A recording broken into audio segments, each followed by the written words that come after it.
You see, I'm such a goddamn Yakuza nerd that I bought Boss coffee. And Yoshi. who was that? Coming.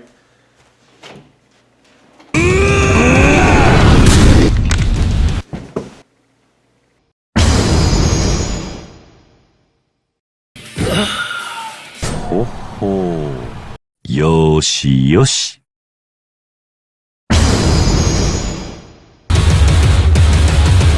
It was early 2020 during the dreaded pandemic, and I bought a little known game called Yakuza 0. But little did I know I would be in for a wild ride that would span me over the course of several Yakuza games until now, in 2023. But you all know the story of Yakuza 0. Everybody and their grandma have talked about it by now. So many YouTubers have put their own input into it. And Yakuza 0 truly is a remarkable experience. But as a big fan of the series now, a series that is probably my favorite franchise ever, what do I think looking back on it now? With the upcoming releases of Yakuza 8 and Gaiden, I felt like it would be a good time to have a little reflection over Yakuza 0, but not just any reflection, more so talking about its place in the timeline of the Yakuza series. Especially because with it being a prequel 17 years before the main series even starts, it might make for an interesting retrospective, a quick one, something for me to get wax lyrical about. But what I especially found myself thinking about recently is how well Yakuza 0 lets the player experience Kiryu and Majima's upbringing as young men in their 20s, kind of like what I'm going through right now in my life. And it's really inspiring to look back on it just to see where these two legends came from. And with in mind all the ominous news we have with these legends in the upcoming Yakuza 8, because we know life gets rough. But if you haven't seen the details in the Yakuza 8 Infinite Wealth story trailer, then I'm not going to discuss them today. We'll just keep it the Yakuza 0. So one such thing that's been popping in my mind lately when discussing this prequel would have to be its two unique versions of Receive You. That being Kiryu's Receive You Tech Trance and Majima's Receive You the Subtype, both of which are acquired after beating their specific business-related storylines. And in those, they awaken their iconic fighting styles, Dragon Dojima and Mad Dog style respectively, the ones we all know and love. And funny enough, I didn't actually go back and unlock these styles until I beat Yakuza 6 and 7, so it was really cathartic for me to see these styles in a new lens, a more stripped down primal versions of their classic fighting styles after having played through so many Yakuza games. And hearing these two prequel versions of Receive You makes you remember all the other legendary times in the franchise that a new variant of Receive You was used. Whether it's from Yakuza 3, 5, and 7, and everything in between, even Ishin, it just brings back so many great memories where things are equally hyped with the same characters, Kiryu and Majima. Characters who, unlike many others, have actually managed to make me happy to see them every single damn time, and I adore it. Cause the Like a Dragon franchise is unlike any other, and I wholeheartedly, sincerely mean that with all the passion and admiration in the world, because there's just nothing like the Like a Dragon series. A series where with every entry I genuinely have something I love about it. These are diamonds that even if they may be rough sometimes, the whole package, the whole experience is worth it. There's something to find, something to love in each and every entry. A franchise that has been around since the PS2 days. And now as we're in the PS5, the identity, the soul of the franchise is still here and vibrant, and more defined than ever. I really like how we have 3 different Kiwami games, 1, 2, and Ishin, but if you compare the Kiwami versions to the original, you still get the same core story. But it's cool to see how you have the original versions from a different generation of gaming, and then the Kiwami versions from the current generation, but they're still just as beautiful alongside each other. And even though we're in a landscape full of remakes, I'm glad Yakuza has taken a back seat on it. But even then, I'm so happy we've always had Kiryu, played by none other than the incredible Takeya Karuta. That I love so much. And with each of Karuda's performances of Kiryu, we know that he is the one and only Kazuma Kiryu. I think Karuda himself put it best here. 桐生を自分の中に入れて、私が桐生の中に入って、とにかく超リアルに桐生の人生を表現できたらと思ってます。桐生ってアニメのヒーローと違うので、人間だと思って演じているので。Karuda has played Kiryu from his young self in the prequel, to the fatherly hero in Yakuza 3, the broken taxi driver in 5, and the regenerating hero in Yakuza 6, to where we're at now with 8 in his spy era. The idea of Kiryu is technically such a simple character, but with each game has been given such a well-depth and history. So whenever I return to Yakuza 0, I always get a little chuckle at how much it pokes fun at the future and the side stories. Cause when I originally played, I didn't really think much about it, except that I assumed it was going to be foreshadowing for future games. But now that I experienced the future games myself, it brings a smile and a little bit of sadness to me, because of where we know Kiryu's going to end up. But despite the rough times in the future and the unpredictability of life, there's something unique about Yakuza 0's experience, where Kiryu is having the time of his life and really figuring out his own style and unyielding determination.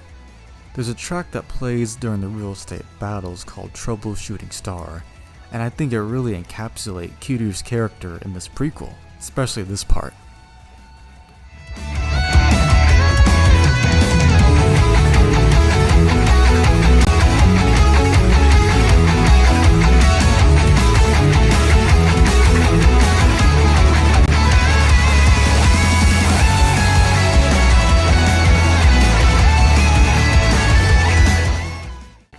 It's that upbeat crescendo that really inspires me. It's so hype. It just screams a young guy in his 20s trying to make his way through life against older people and even people his age, if you know what I mean. If I had to describe it another way, it's like, hey, look at me, I'm here, I'm gonna kick ass. But back to the basis of Yakuza 0 and why I think it resonates when we think about our youth, is how it's about Kiryu and Majima rising up and fighting against these old guys who are trying to push them back, push them down. In the case of Majima, it's Sagawa, and their unique, sort of twisted bond that develops. It's a bit of a back and forth, but then we have Kiryu and Kuz, who, as we know, is iconic. You fight Kuz like 5 times, but it's just a very memorable part of the experience. And I feel like if Kuze and Sagawa didn't exist, then Kiryu and Majima would be very different people than the ones we know today. And after playing so many of the other Yakuza games, it's kind of funny and interesting to look back at 0 and see the stock footage cutscenes from 4. You know the ones I'm talking about with Saejima and Majima. It's just a bit funny when I was going back to 0, going through the character bios, and I saw Saejima, I'm like, yeah, that's right. They used them, and then I looked at the cutscene viewer and they had the reused cutscenes. I just found that kind of humorous, knowing that 0 plays out and Majima doesn't really mention Saejima past a few sparse mentions after his first 2 chapters.